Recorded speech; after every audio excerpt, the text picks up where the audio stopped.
बकरीद का त्योहार की आप सभी को हार्दिक बधाइयाँ। क्यों मनाते हैं बकरीद? आइए इसके इतिहास पर एक नज़र डालते हैं। अब्राहमिक रिलीजन के जो धर्म है, जैसे कि ईसाइयत हो गया, यहूदी धर्म हो गया और इस्लाम हो गया, इस सभी में जो पहले जो माने गए हैं अल्लाह के, भगवान के जो संदेश वाहक यानी कि रसूल यानी मैसेंजर ऑफ गॉड, उसमें अब्राहम को पहला स्थान, पहला दर्जा हासिल है। तो हजरत अब्राहम को एक रात प्रभु परमेश्वर यानी कि खुदा ने सपने में कहा कि अपने सबसे प्रिय चीज को तुम हमारे नाम पर आज कुर्बानी दोगे। तो हजरत इब्राहिम को सबसे प्रिय उनका अपना बेटा था जिसका नाम इस्माइल था। वो उस समय उनका इकलौता बेटा था। हजरत इब्राहिम और उनकी वाइफ माँ हाजरा का वो इकलौता बेटा था। उसे वो जाते हैं बलि चढ़ाने के लिए। रास्ते में शैतान उन्हें भटकाने की कोशिश भी करता है।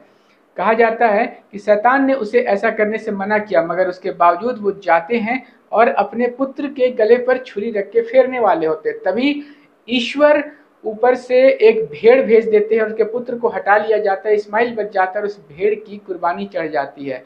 एक असीम प्रेम ईश्वर का इस मनुष्य से, इस मानव से, इस मानव जाति से के प्रतीक का ये त्योहार है कि अपने प्रिय चीज को अल्लाह के, रब के राह में खर्च करो और रब तुम्हें देगा जो तुम्हें चाहिए।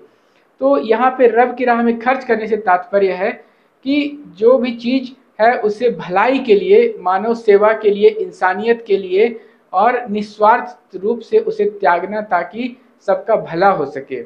इस प्रकार का ये पवित्र त्योहार रहा था। बदलते स्वरूप में इसका भले जो भी मायने मतलब निकाले जाने लगे, जो भी धार्मिक व्याख्या होने लगी, मगर अगर हम कुरान से बात करते हैं, अगर हम बाइबल से बात करते हैं, अगर हम उस शास्त्र की, उस धार्मिक ग्रंथ की बात करते हैं जहाँ से धर्म की शुरुआत की, सारी शिक्षाओं की शुरुआत हुई है, तो कहीं ना कहीं उसमें एक बात दिखाया गया है कि अगर निस्वार्थ प्रेम हम ईश्वर से करते हैं तो ईश्वर भी हमें किसी बात की चिंता नहीं करने देता, हमें हमारे सारे चीज़ों को खुद ब खुद बिना मांगे दे देता है।